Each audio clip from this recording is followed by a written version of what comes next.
Hey everybody, how are you? It's Jay Victoria, the Energy Queen. Welcome to episode 2 of Secrets of Your Feminine, the new podcast that I'm doing weekly. I'm supposed to be getting the episodes out on Fridays, but sometimes I might do it a couple days later, and I hope you understand that. That's kind of the feminine way. We have to give ourselves time sometimes, even though we persevere and we do what we need to do. But I think that's appropriate for the Secrets of Your Feminine podcast. Uh, the reason I'm recording today, by the way, is because I thought I had a guest today, and it turns out she's next Monday, September 8th. I was so excited, I, in my mind, made up that it was a week earlier. So I'm going to be talking to someone really, really cool. If you want to look her up now, you're welcome to. Her name's Sarah Ashley, and she's Sarah Ashley Wheeler on Instagram. That's her Instagram handle. And she also calls herself the Energy Queen, which I thought was really fascinating. Don't worry, I'm not upset about it. I was just like, that is really interesting. And she works with energy as well. And honestly, after I saw her call herself that, I was like, in my bio on Instagram, I had the Energy Queen and I changed it to Energy Queen because I realized there are probably more energy queens there. And I'm okay with that. Because what does that mean? It means that more powerful women are out there clearing energy and doing cool stuff with energy. And I'm excited about that. So yeah, so I'm going to be talking to her next week. Energy Queen will meet Energy Queen. I mean, that's pretty rare. So make sure you come back and listen to that or watch if you're on YouTube. And let's get into today. I'm going to do a solo episode, which I'm totally fine to do. If you haven't noticed, I can pretty much talk about energy forever. And there are so many things to talk about that I never run out of anything. So I was thinking about actually like a video I wanted to make. And instead, I'm going to do it on the podcast here because just the way it worked out. And that's this very important fact that when you're building your feminine energy, we are thinking about the feminine, we're focusing on the feminine, right? We're thinking that that's where all the work is happening. And if you've listened to my work about how energy balance is, it's feminine first for women. You put your feminine first, and then your feminine bridges with your masculine. And that is true. And it's also something I say all the time that's important for you to know too, is that you can't just check the box off and say, now I'm balanced. It's a continual living in a lifestyle. That's why my new company, which is this is the first day of Energy Queen. I'm still Energy Queen, but my business is now called Feminine Lifestyle Co. I just realized, yeah, today is the first day that I'm officially in that. It's been like 6 years of Energy Queen. So yeah, same work, different approach because it's just needed and it felt right. And that's why I named it Feminine Lifestyle Co. because it's a lifestyle. It's not something that you just do and then it's done. Like when I see stuff like feminine activation and like all these things, like there are upgrades that you can make in your energy. And I'm sure Sarah Ashley will have really interesting things to say about this next week. She does energy upgrades for people. And I mean, upgrades are great, activations are great. But like I was thinking today about how it's a marathon you're running. You have to be in this, you guys, for the long, you have to play a long game. If you're playing the game of living with feminine energy activated, you got to play the long game. You can't just be like, I'm going to listen to one 15-minute meditation and then I'm done. Like it just doesn't work like that. You can get an upgrade from that. You can get support in that. Your energy can change in that. And when your energy changes, by the way, it's like there is a record of the knowledge, like your soul records the things it learns. So it doesn't ever go backwards. So yes, you can listen to like a 15-minute activation and get activated in a specific way that won't go away because your soul learned that. But it doesn't mean that you're going to see like the most massive results long term, you might see quick term like short term results, quick term results. It's a new way of saying it. But it's like I've learned this through doing this work for years. And it's learning a language, it's learning how to speak the language of balancing your feminine with your masculine, having a lifestyle that supports that. It's not always easy, but it's, I mean, there's really no other way to live. I think otherwise, what's your choice? It's to ignore all of this and be burned out and not know, basically be ignoring a bunch of stuff that you need to know. It's just stuff that matters for everybody. Um, some women have naturally more activated feminine for various reasons. Could be the way they grew up or the environment they grew up in. Kardashians are very feminine activated because of the culture that they grew up in. The family environment they grew up in just values feminine energy. So like we've all had different starts, you know? And so wherever you've started, it's not wrong, it's not bad, and it's not unmovable or unsolvable. And it's just like you have to really have patience with yourself and be honest with yourself. And it's sort of like solving any problem long term. There are a lot of different problems that we have to face in life. And some people have issues with money, others don't. But maybe the people who don't have issues have money have issues with health. And the people who don't have money have perfect health. Like it's like we all have different things we're working on. So if you're working on this, that's okay. And it's okay to learn as much as you can. It's okay to not get it perfect right away. It's okay to not have it solved even within a few months or even a couple of years. Like it's like as long as you're doing it and progressing and not ignoring the problem, I think you're going to get better. And will you have a breakthrough at some point? Yeah, but I think you're going to have several breakthroughs. I think you're going to have like upgrades, you know, that you work toward, and then you never go back. So I really see all of this work, energy clearing, feminine activation, energy balance, learning about spirituality. It's like you always go up. Imagine you're climbing a ladder and you, as soon as you get to a higher rung, the rung beneath you disappears. So you're just going up all the time. And it's like you can go as fast or as slow as you want. Um, and I think the worst thing you could do is kind of throw the whole thing out the window and be like, I'm just going to do whatever the world tells me to do. Because it seems to work for a bunch of other people. And this spirituality energy stuff is just too much work. But I'll be honest with you, I've kind of experimented with that because I've been there too, and it's not always easy, constantly working on stuff. And but I'll tell you this, that the world is changing. We're entering in the new world era where feminine, masculine are more balanced, meaning that spirituality is going to become more mainstream. It's taken its damn time, but it's happening. And as sooner you're on the ship, the better. Just hop on, the ship's already leaving. Like get on it.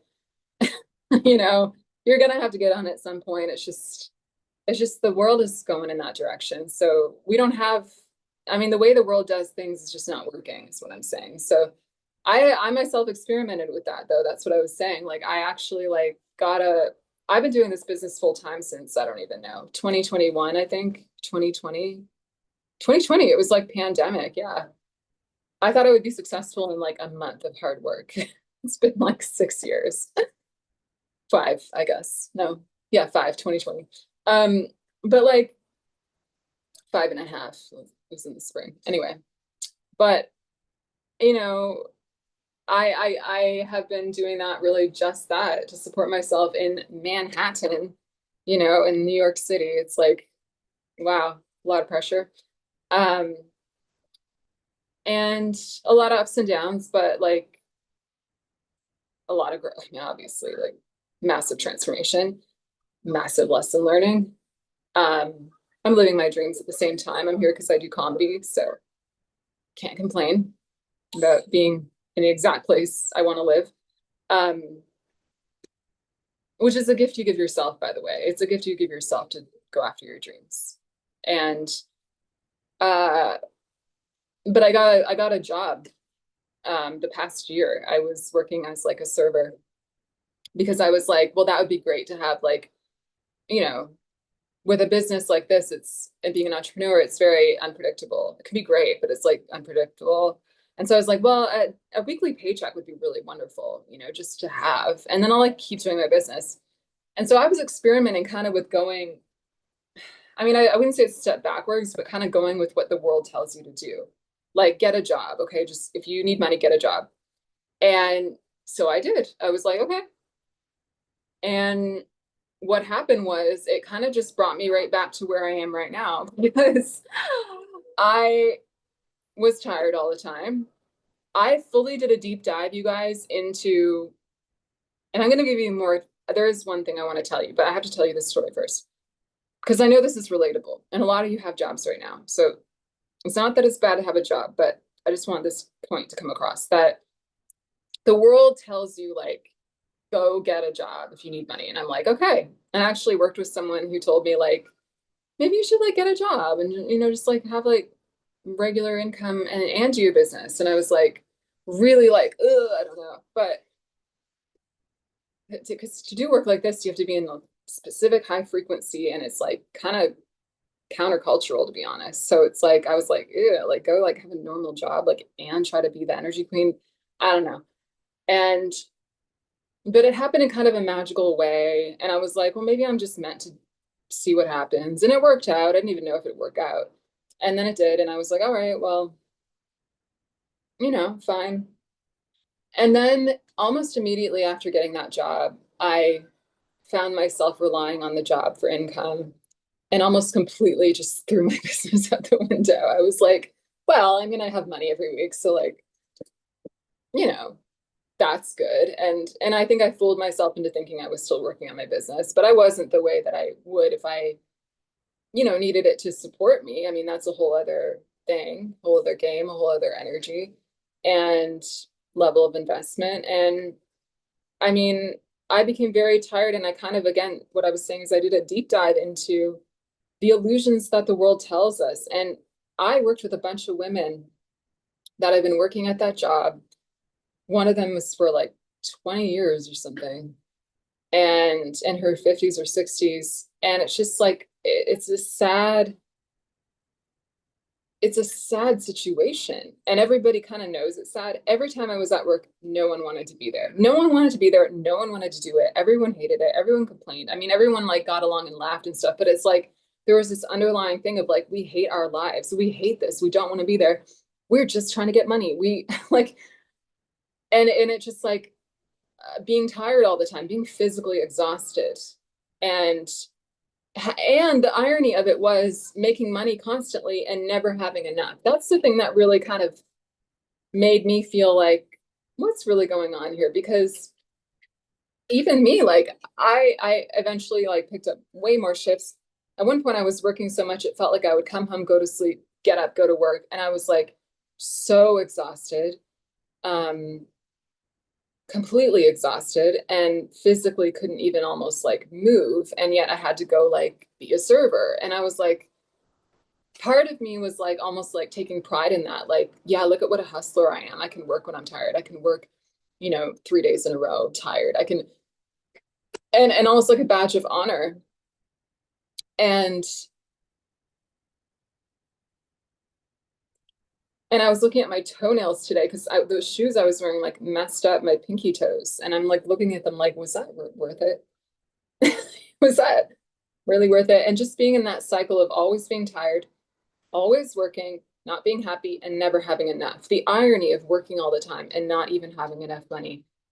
And I survived. I made money. I knew money was coming. Like that was a kind of a luxury to know, like, money's coming all the time. But eventually my boss became unable to pay us on time. And so it was like another weird vibe of being like, I can't even get paid when I was supposed to get paid. And like my checks started bouncing, and I was like, even to like get the money from working, I had to like almost like like grab it from like be like, pay me, like, oh my God. And he always paid me, but it's like I never knew when it would come. So it was weirdly mirroring the entrepreneurship suddenly. It was like I'm getting money, but now I don't know when I'm getting it. And it was just really weird. And so it's almost like the whole matrix of working a job like that slowly broke down bit by bit for me. And I was like, this is not the way. It's just not working. And I'm not saying you can't have a job, but there is something broken about the perspective that we have that like that is what works and that's normal and that's the way you're supposed to do it. And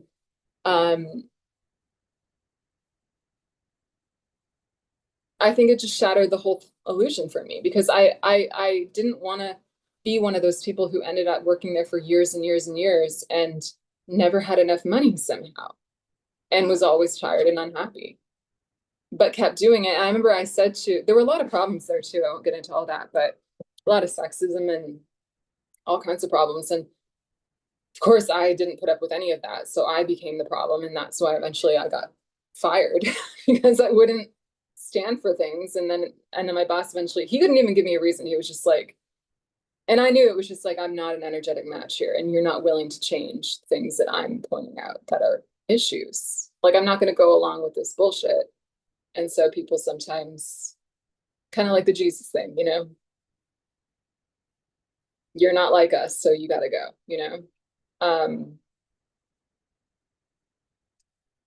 Which I can live with because I would rather not fit in an environment like that. But anyway, yeah, I asked the woman who worked there like 20 years one time because there were so many issues and she had so many complaints. And I said, like, all these things about my boss were deep problems, deep anger issues, and deep sexism. And I was like, has he always been like this? And she was like, yeah. And I was like, why do you still work here? And she was like, well, it pays the rent. And I was like, I get it. It pays the rent. I get it. But like also it felt like this weird belief system where it's like thinking that you have to stay in something that's hurting you. So that's what I'm trying to tell you guys. You can have a job. I mean, there are so many ways in the world to make money, right? But I think sometimes we fall into the trap of that illusion that we have to put up with things that hurt us or hurt our feminine. I had barely any feminine energy. I've spent the last month since being fired barely able to do anything. I didn't even realize how depleted I was. And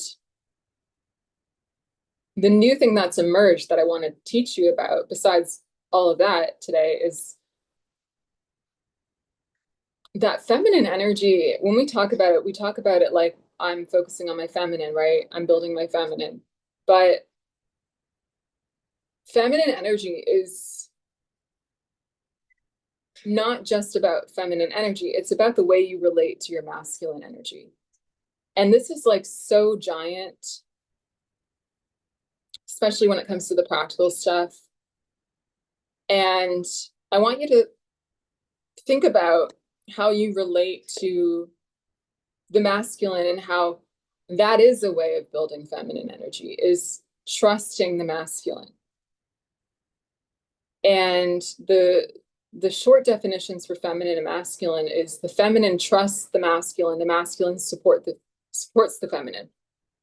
That's the way that they get along.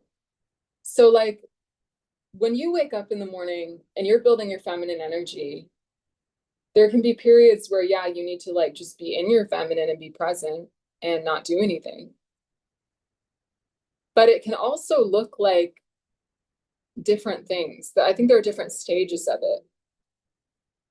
And sometimes if you're just doing that and nothing's really happening in your world and nothing's really coming together, and sometimes it can even bridge into depression where you're like depressed because nothing's happening in your world and you don't have enough and you're like, who's gonna save me?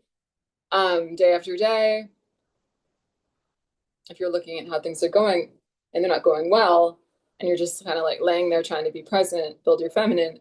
I mean, building your feminine is important, but sometimes you're in the stage where you need your own masculine to come save you. And it's about doing masculine things through the lens of your feminine trusting him.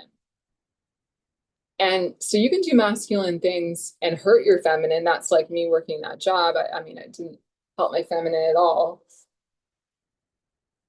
But there is a way that you can live where your masculine shows up and supports your feminine, meaning that if it's going to make you feel better, ultimately, if it's going to help you ultimately to clean your room and get organized and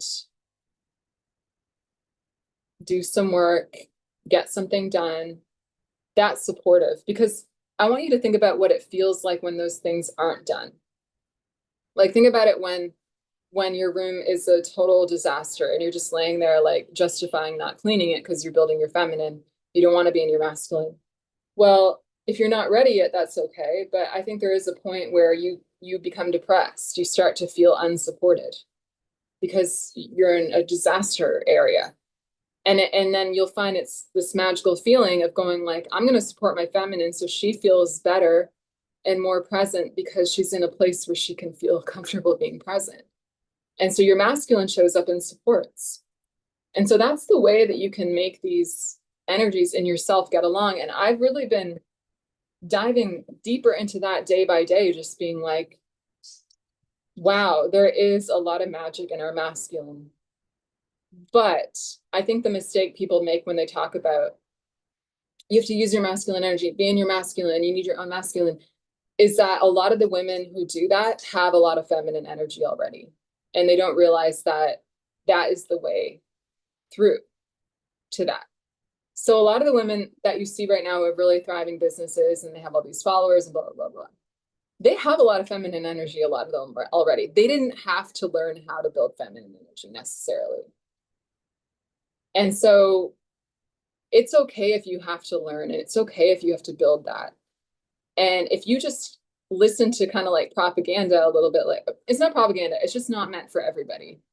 If you have a lot of feminine energy, your masculine can take off. But if you don't, and you do what I did, like you go work a job all the time where you're, you know, like, oh, I'm masculine, but like your feminine isn't even alive, like that hurts you. You see what I'm saying? Your feminine has to be alive.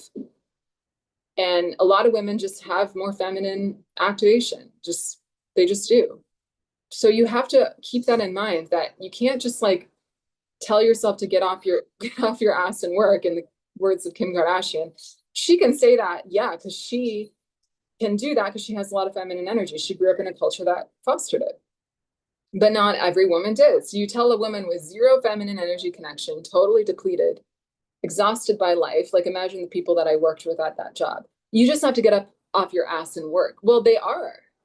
That woman who worked there for 20 years, she gets off her ass and goes into work every single day, but she's depleted and she can't receive. And her feminine is totally disconnected. She can't manifest. She can't even see her worth. And I was that woman too, a little bit. It's like, yeah, I'm getting off my ass and I'm working hard, but I don't have enough and everything sucks and I don't have energy. I don't have the feminine, you know? And so there are nuances to this advice that are really crucial. And so what I want to teach you today is that you can build your feminine and then let your masculine support her. And they aren't really disconnected. It's like your feminine and the way you relate to your masculine, the way you let your masculine show up and support you are important. So if you're somebody who's been working in your feminine and you're like, it's not really working, but I've been doing it, then it might be time to just let your masculine show up and support from that place, not from a place of like, oh, I should be working. Oh, I should do this. Oh, I should do that. That's like, be allergic to that. I feel allergic to that when I say it. It should always feel like I'm doing this because it's going to make me feel better. I'm doing this because it's going to push my life forward. I'm doing this because it's going to support me. That's the key word to all of the masculine ever, is it's supposed to support you. The organization of your room is supposed to support you. I got these cool hooks in all my videos. You see my dresses hanging because I was like, you know what? I want hooks on my wall because it's going to make me feel more organized. And I'm always like hanging my dresses on different things. And I'm like, I need like nice hooks. It's so supportive and it feels so good and juicy and fun to have like these beautiful hooks that I can put things on. That's supportive. That's the masculine. But that wasn't me going like, oh, I need to do this. Oh, I should do that. Oh, I'm such an idiot because I didn't do that. It's like, we're not doing oppression anymore with the masculine. We don't let the masculine oppress us. Those days are over. The masculine is here to support us. So whether for you, that looks like, I don't know, creating a folder to write down all your finances, that's beautiful because that sounds really supportive and will make you feel calm and peaceful and your life will feel much more organized. One thing I'm working on is clearing out my technology. I'm always running out of storage space, and I'm like, I just got to go through. That'll be supportive for me to feel like my photos are clean. I've deleted stuff I don't need anymore. Supportive. Even like working out or running errands. You do it because it supports you. I'm going to do that because it makes me feel better. I did that this morning. I went and got groceries. I didn't feel like walking, but I was like, I'm going to feel so much better having like juice and tea and like things that I need around me versus not having those things. It's like, imagine like your masculine is like your husband. And what kind of husband do you want? Do you want a husband who's like begrudgingly like going to like get you stuff because he's like, I have to? Or do you want a husband who's like, I'm gonna go get that for you, babe. I love you. You're gonna feel so good when you have these things. I love supporting you. So that's really what it's like. Okay. So I hope this advice helps you. If you have questions, please let me know. I'm going to be talking a lot more about, ironically, masculine energy because it's part of the picture of having healthy feminine is the way you relate to your masculine. They work together. They can't really be separated. So I'm going to be talking a lot more about that. Keep your eye out for more about different offers and things that I'm going to be having around that. And I challenge you today to do 3 things with your masculine energy that will support you. Some kind of action, some kind of organization, some kind of errand that you need to run. So please do 3 things that can be small, but start today. And I want you to test it out, see how you feel, okay? And then you're going to see what I'm talking about. That's how you learn the language, you practice. All right, thanks for watching and listening, you guys. See you next time.